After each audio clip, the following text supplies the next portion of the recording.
Cae la tarde y en un rincón de la ciudad, en un pequeño jardín, alguien cuenta una historia, reflexiona en voz baja o conversa, paseándose bajo los árboles. Es hora de volver a casa, bajar la velocidad y darle tiempo al tiempo. Christian Warnken nos abre la verja de su jardín para que respiremos aire puro y oxigenemos el espíritu.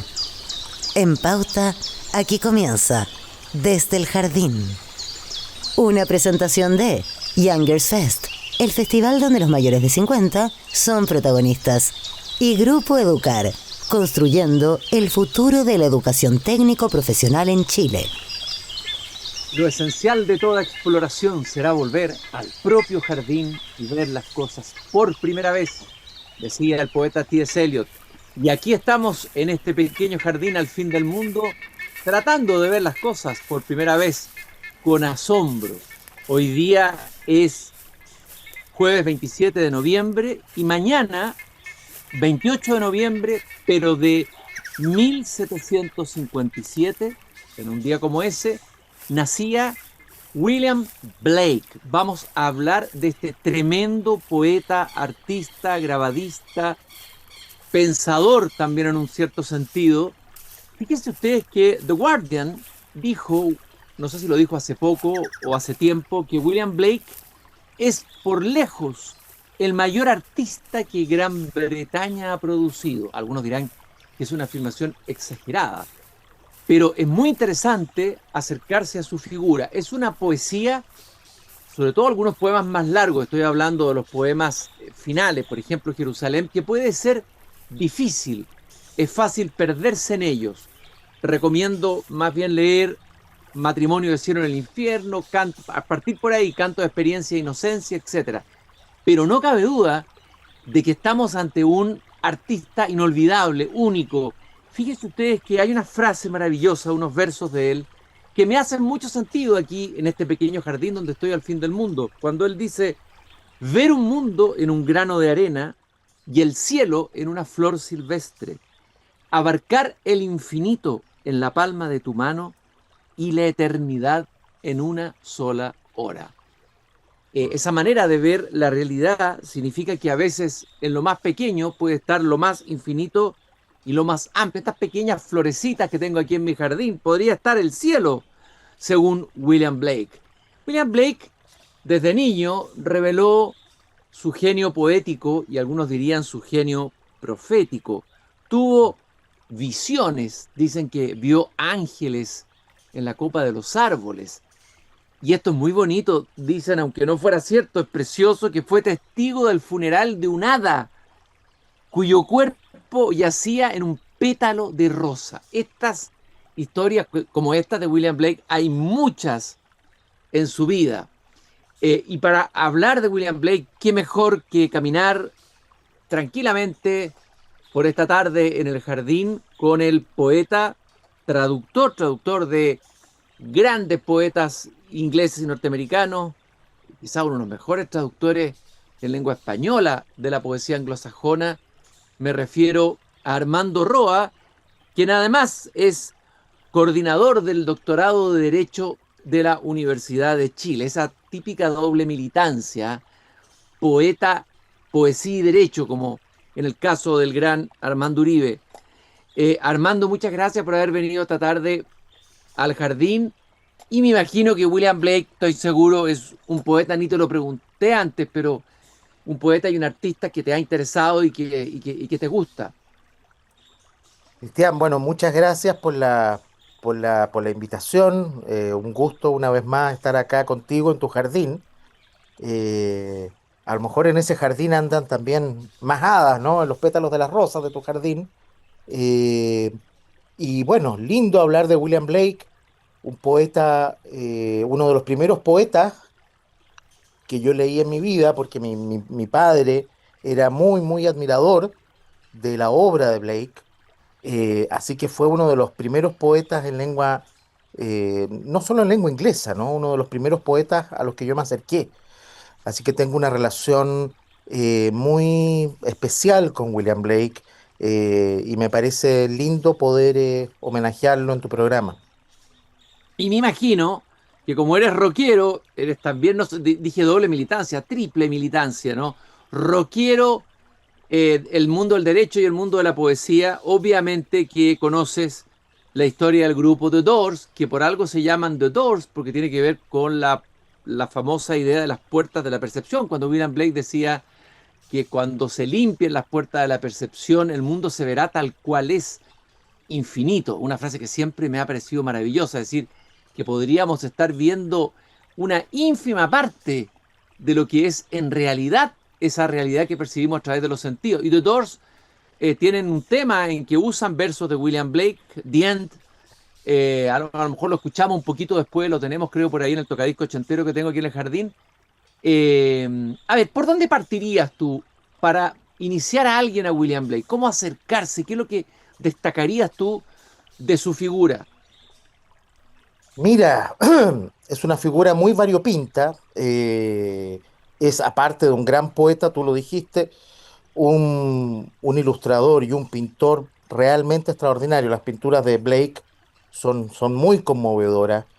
Eh, Fíjate que mi sensación al leer a Blake es que Blake es ante todo un gran reivindicador del asombro, de la perplejidad. Él siente que vivimos en un mundo muy aplanado, y un mundo que finalmente tiende a empobrecer el gran poder divino, que para Blake es la imaginación. A la imaginación la llama Los. Blake tiene toda una mitología muy, muy particular. Y él siente que esos estados imaginarios que nos permiten ver las cosas no reducidas a extensión, a movimiento, no reducidas a conceptos. Los conceptos tienden a abstraer, a separar, a aislar y finalmente a empobrecer, sino el ver la realidad unida como un todo, las múltiples relaciones secretas que van más allá de las aparentes diferencias. Eso es el poder imaginativo, y para Blake, de alguna manera la gran edad de la imaginación es la niñez, es el estado de inocencia, ¿no? Eh, entonces, eh, creo que una de las cosas lindas de Blake es cómo reivindica el poder creador de la infancia. No por nada, una poetisa, una gran poetisa nuestra, ¿no? La gran maestra que ha tenido Chile, que es Gabriela Mistral. A mí me tocó ver, por ejemplo, que no sé cuándo se van a editar, pero algunas, pues yo estuve buscando traducciones de Gabriela Mistral, y me dio mucho gusto leer una traducción que hizo ella del poema El Tigre, que es uno de los poemas más famosos de Blake.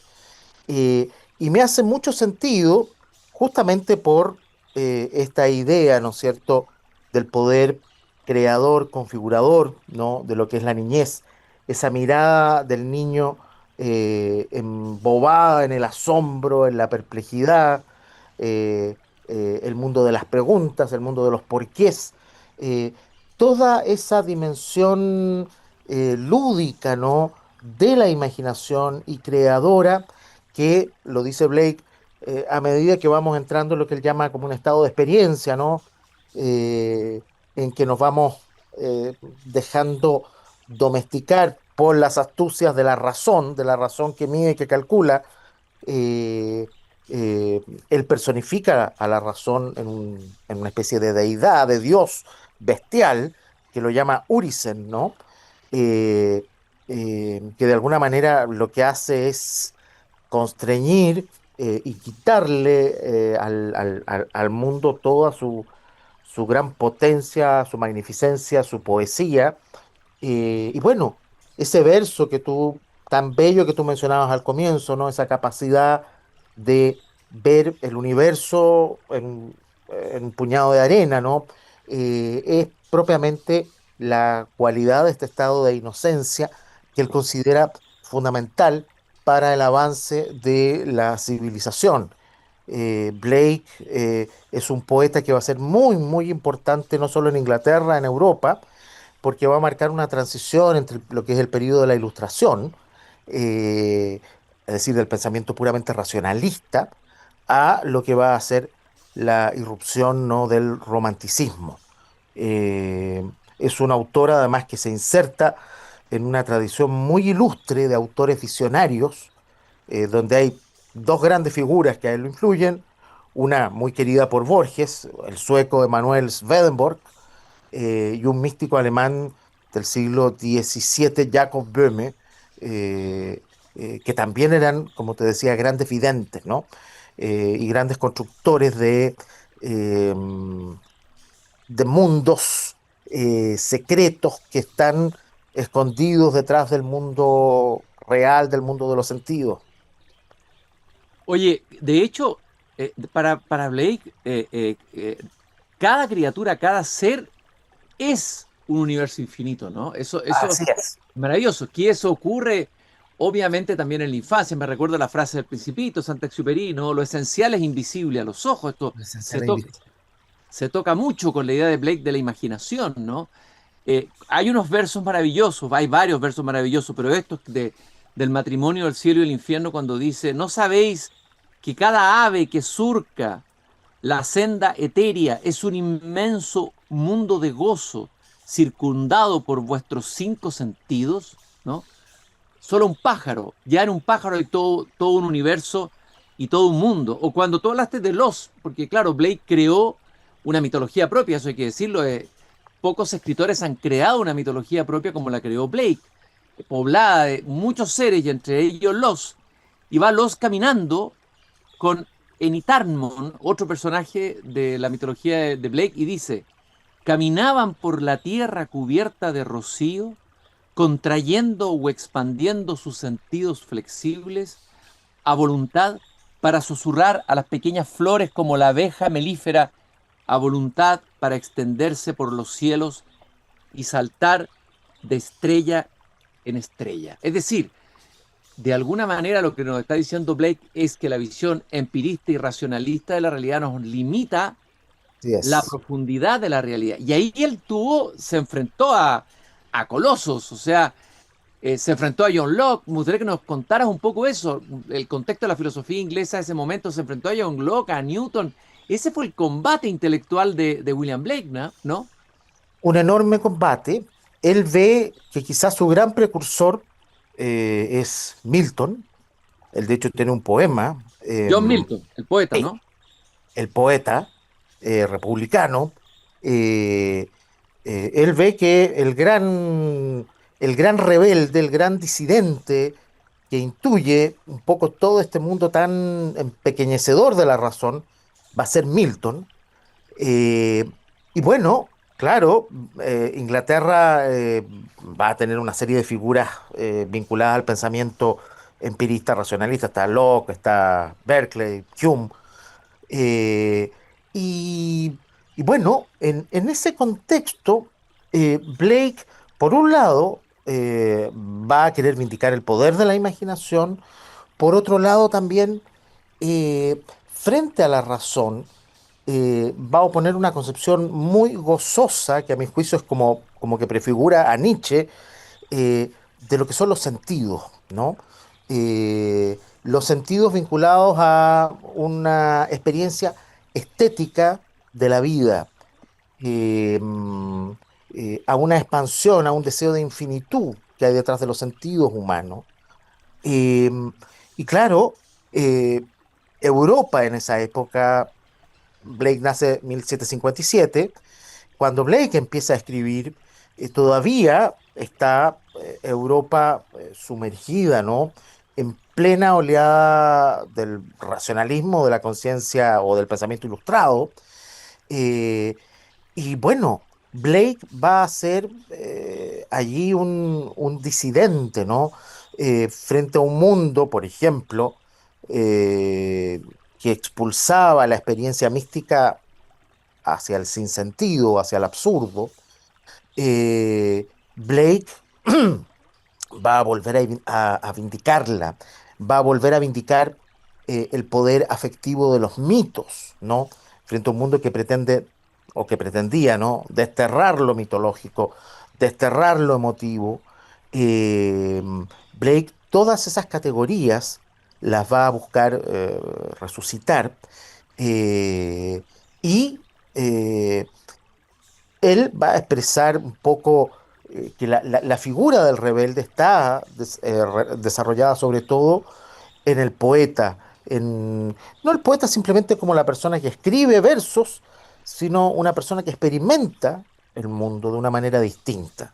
Y ahí es donde están los grandes poetas que son los niños, ¿no? Los niños son los primeros poetas de la humanidad. Eh, entonces, bueno, este pensamiento de Blake va a ser un pensamiento que va a influir absolutamente a todo el gran romanticismo inglés que viene después, porque hay que decir que el romanticismo inglés es quizá el mejor romanticismo de Europa en términos de los autores, las obras que allí se producen. Coleridge, Keats, Shelley, Byron, es decir, figuras constelares, no solo de la literatura inglesa, de la literatura universal.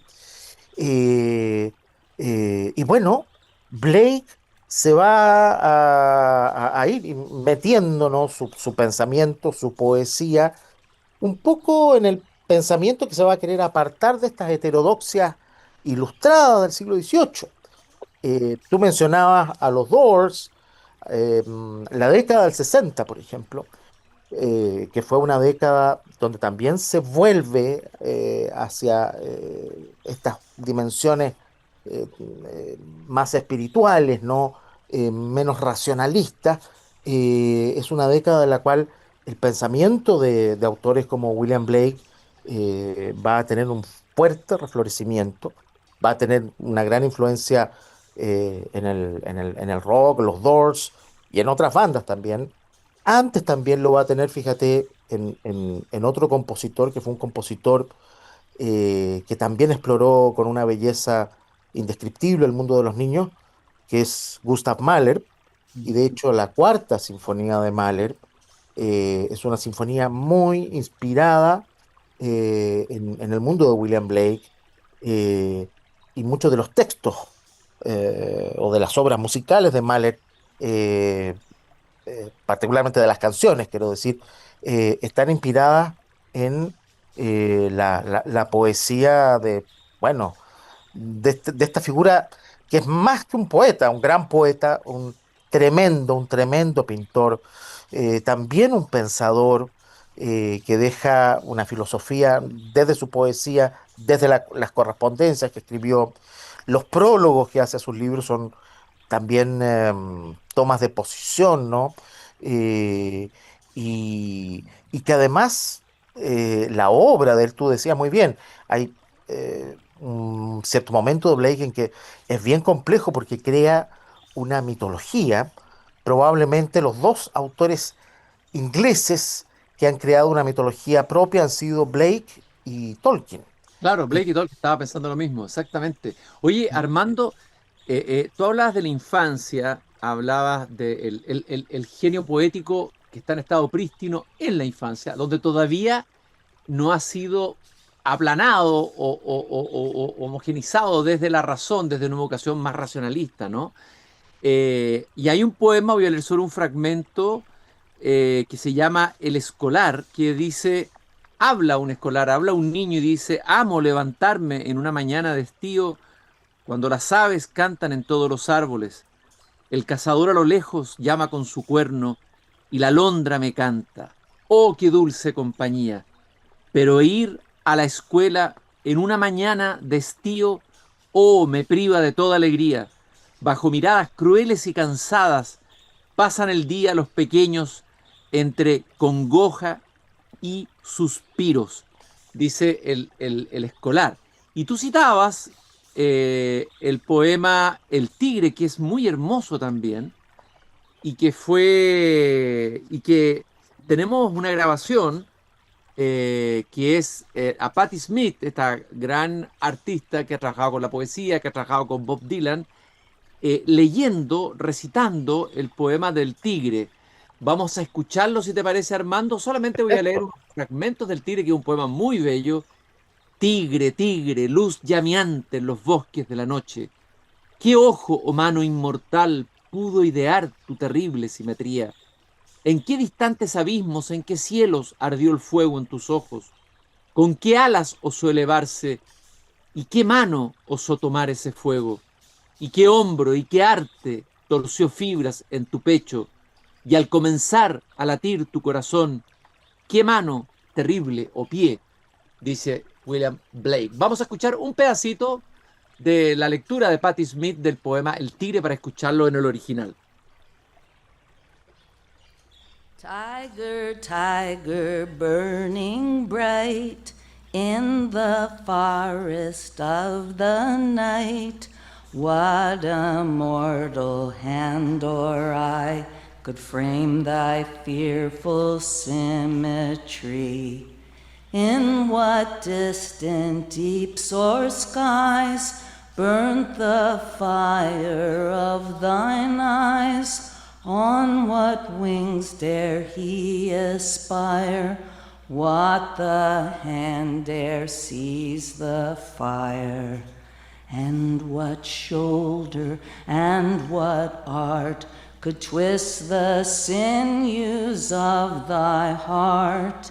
And when thy heart began to beat, what dread hand and what dread feet? What the hammer, what the chain? In what furnace was thy brain? What the anvil, what dread grasp dares its deadly terrors clasp? When the stars drew down their spears and watered heaven with their tears, did he smile his work to see? Did he who made the Lamb make thee? Tiger, tiger, burning bright in the forest of thy night, what a mortal hand or eye dare frame thy fearful symmetry? Tigre, tigre, luz llameante en los bosques de la noche, qué ojo, mano inmortal osó idear tu terrible simetría. De lo que tú decías al comienzo, esta invitación de la poesía de Blake a mirar con asombro, perplejidad, con Yes. gozo, en la realidad completa, ¿no es cierto? Una flor, un tigre, una estrella, ¿no?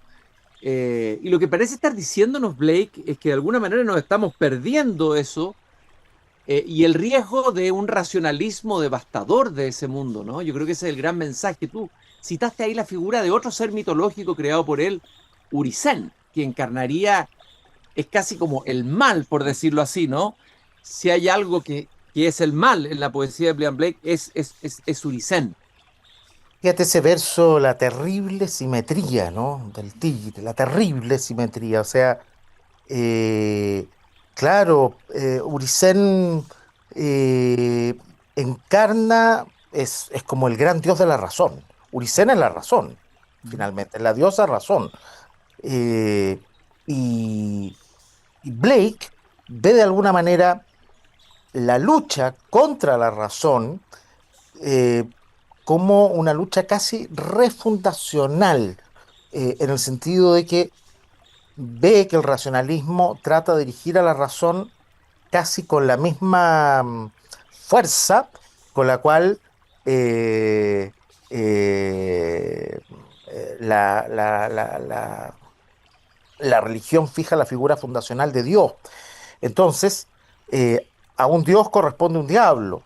Él había leído El Paraíso Perdido de Milton y siente que en el demonio de Milton hay una vocación estética, hay una bondad, una compasión mucho más fuerte que en la misma presencia de ese Dios, eh, que el mundo de la razón puede llegar a ser un infierno, ¿no? Él ve en Blake, perdón, en Milton, al gran rebelde, al gran visionario. Milton, hay que recordar, es una figura no solo poética importante, sino política, participa en la revolución que hace Cromwell contra la monarquía, fue primer ministro de Cromwell, en la única época histórica en la cual la monarquía es depuesta en Inglaterra. Bueno, Blake de alguna manera asume que hay que deponer esta monarquía de la razón, ¿no? Y quiere tomar la posta de Milton, ¿no? Y bueno, a este monarca de la razón lo llama Urisen, eh, que puede ser un poco Kant, puede ser un poco Newton, puede ser un poco John Locke. eh, y, y esa figura es una figura frente a la cual se va a revelar el espíritu de la imaginación. eh, y dentro de esa rebelión, la figura de Milton eh, es una figura casi tutelar, me atrevería a decir tutelar. De hecho, creo que de los poemas más bellos eh, que tiene Blake, de los poemas largos, ¿no? Es el de Milton, ¿no? Eh, y bueno, eh, es bonito, ¿no? Cómo esta posta, él siente una posta iniciada por Böhme, por Milton, decide continuarla él, y probablemente después la posta de Blake eh, la van a seguir en el siglo XIX, bueno, los románticos, desde luego, eh, pero probablemente los epígonos de Blake va a ser un Nietzsche, va a ser ese tipo de filosofía, ¿no? Sí, Y en el siglo XX la contracultura, sin ninguna duda. claro, la contracultura de todas maneras, el hipismo, etcétera. De hecho, vamos a ir a la pausa, pero a propósito de Nietzsche, por ejemplo, esta frase, este versículo de El matrimonio del cielo y del infierno, cuando él dice, la energía es gozo eterno, dice William Blake. Y luego cuando dice, la prudencia es una solterona rica y fea, a quien la incapacidad hace la corte. Quien desea y no actúa, Engendra pestilencia. pestilencia. Eso es tremendamente nietzscheano. Estamos conversando con Armando Roa sobre la figura de este gran artista visual por un lado, grabadista, pintor, pero sobre todo poeta, profeta, en un sentido que profetizó muchas cosas que tienen que ver con lo que está pasando hoy día también en nuestra civilización tecnificada, ojo. Sería interesante cómo habría visto Blake el avance de la técnica al nivel en que estamos, hacia el camino a una civilización completamente artificial a través de la inteligencia artificial. Quiero decirles que mañana en Radio Pauta, en la sección, esa maravillosa sección que está ahora pasando casi todos los días, que se llama Tamaño Carta, donde se leen cartas de famosos escritores, se va a leer una carta de Blake que les recomiendo absolutamente, no voy a decir cuál para no quemar la sorpresa. A las 8:55 de la mañana podrán escucharla en Pauta. Vamos a una breve pausa y seguimos caminando con Armando Roa por el jardín, recordando la figura de William Blake, quien naciera un 28 de noviembre de 1757, o sea, mañana. Estamos caminando esta tarde en el jardín, intentando mirar las cosas, la realidad, las flores, las estrellas, ya probablemente a esta hora, con la mirada de Blake, esa mirada que descubre el infinito en un grano de arena y la eternidad en una sola hora.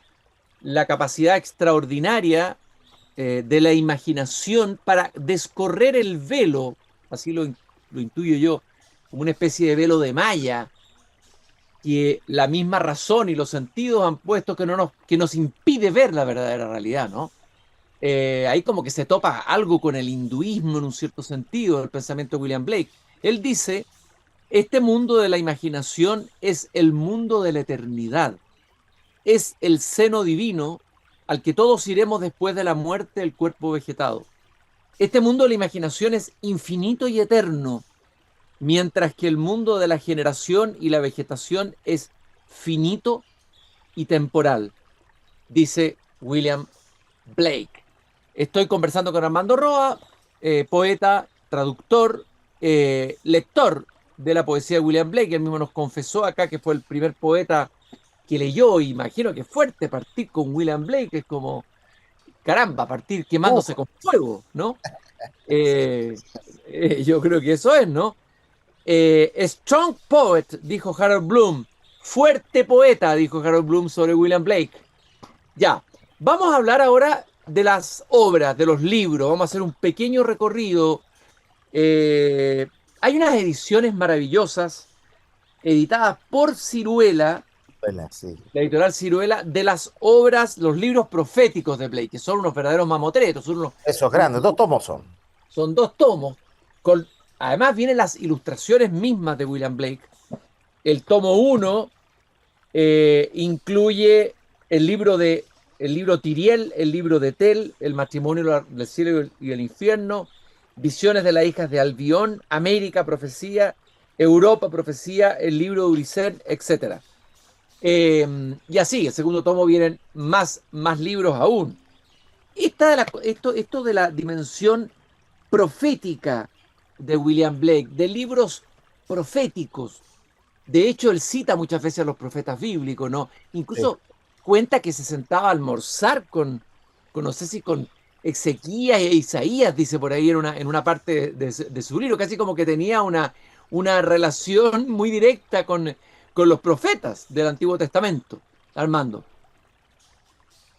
Bueno, mira, el don de la profecía, del vaticinio, ha sido casi históricamente ligado a, a la poesía, ¿no? Y Blake eso lo toma muy en serio. Él siente que muchos de los profetas, por lo demás del Antiguo Testamento, eh, mm, eran verdaderos poetas.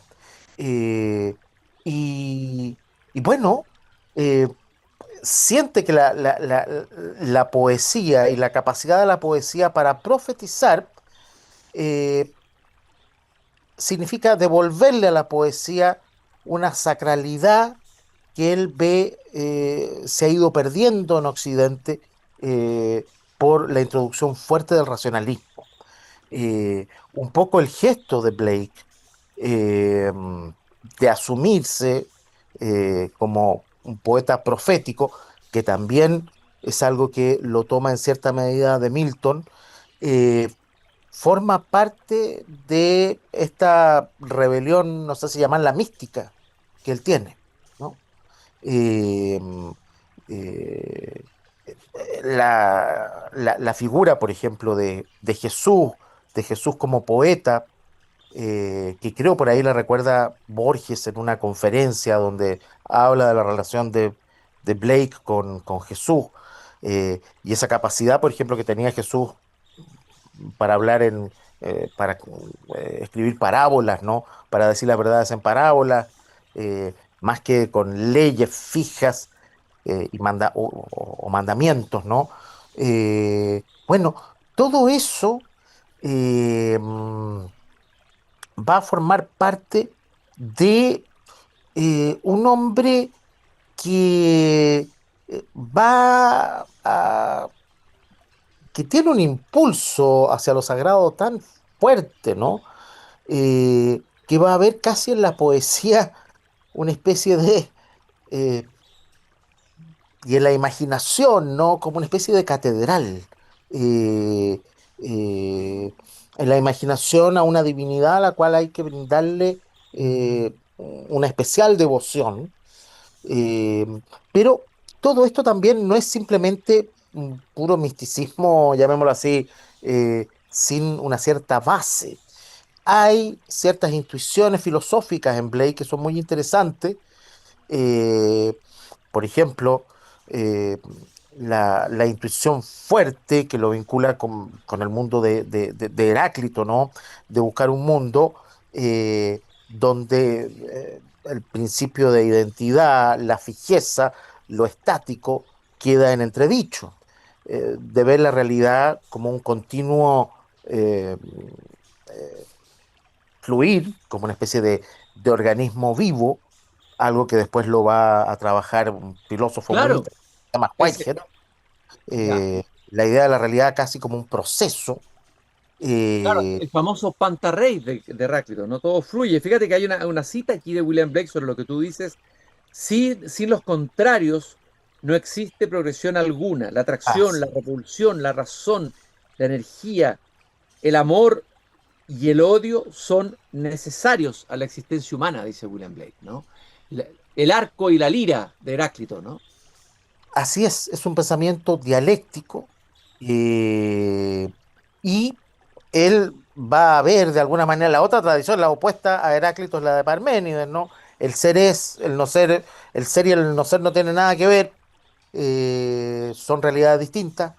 Acá Blake va a tratar, y ese es el espíritu de la imaginación es un puente, una fusión, un fundir.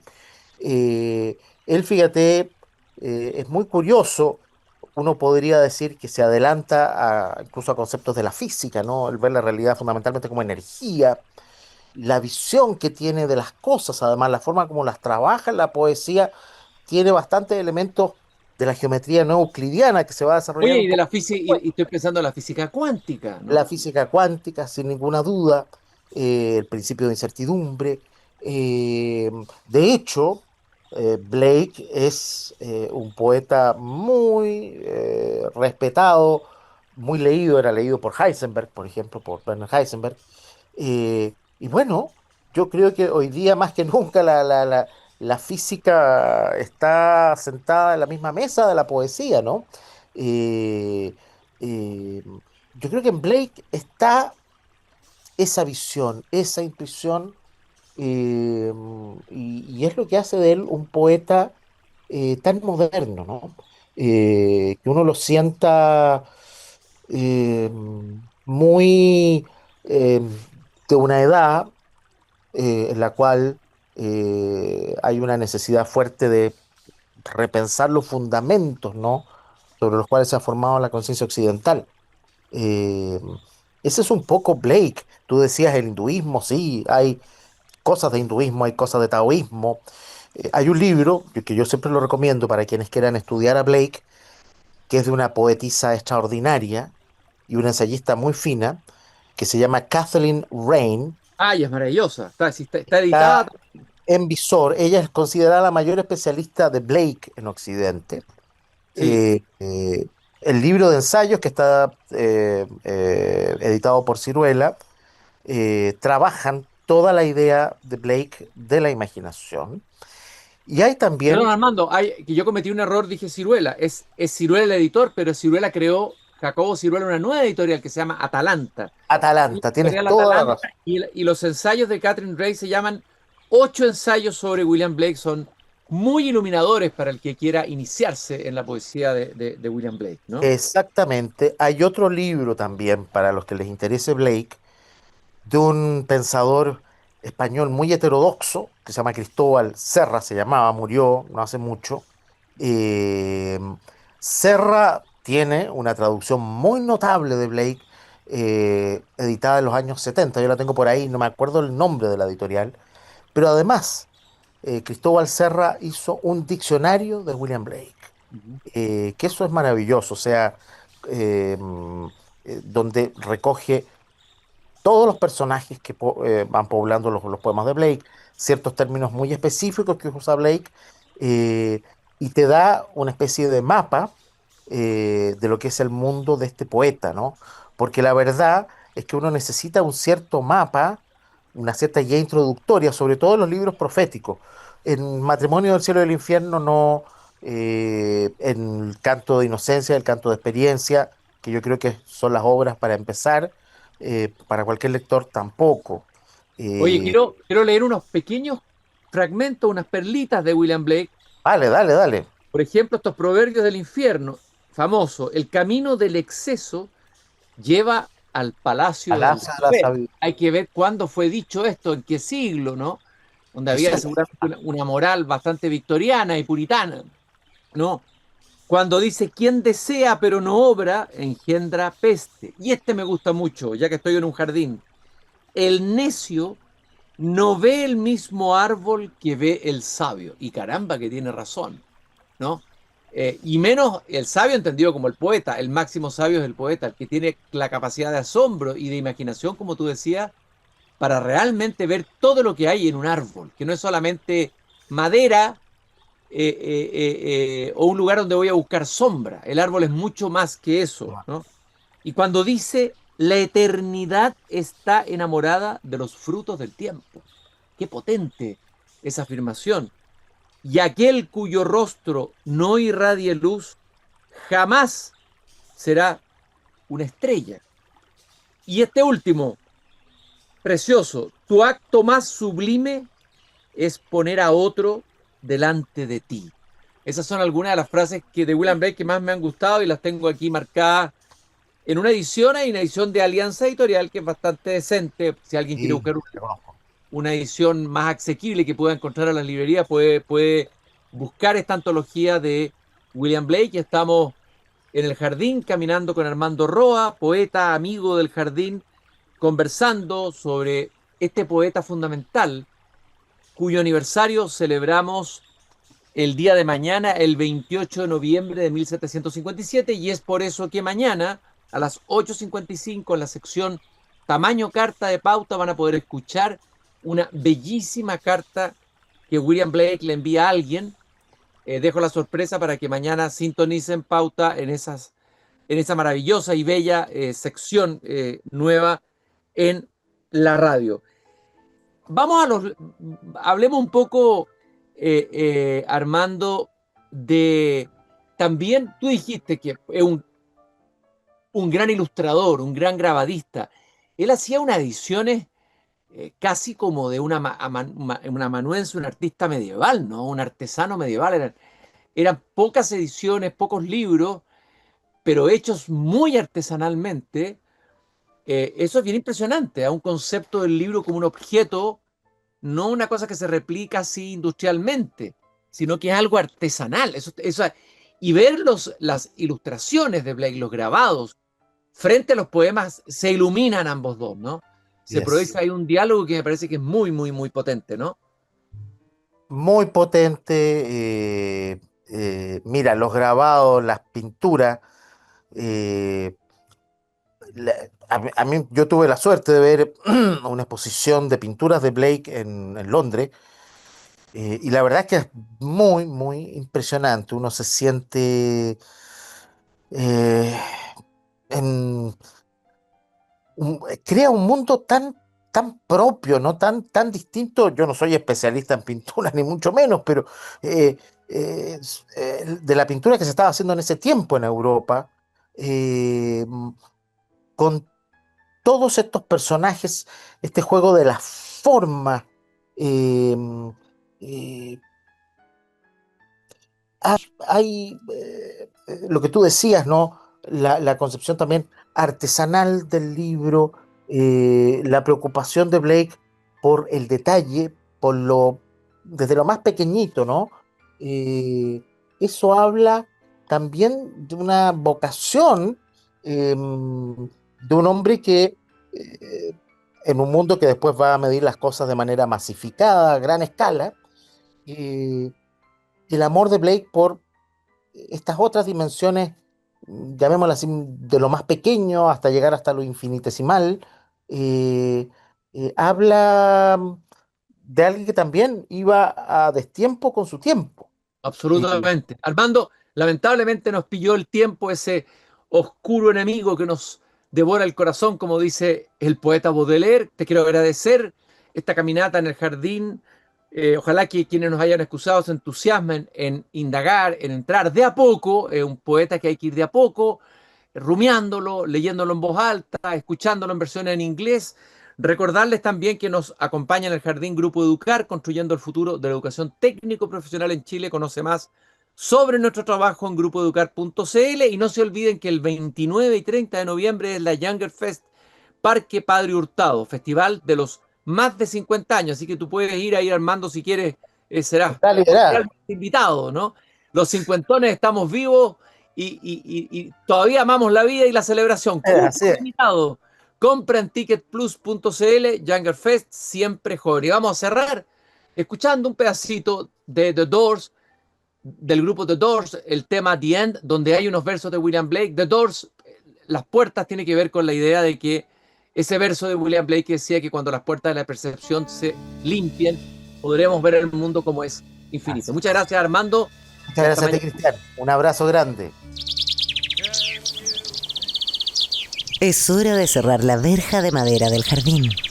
Pero Cristian Warnken la volverá a abrir de lunes a jueves a las 19:30 horas en Radio Pauta, cuando comience de nuevo Desde el Jardín.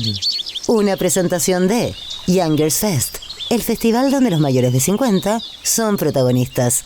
Y Grupo Educar, construyendo el futuro de la educación técnico profesional en Chile.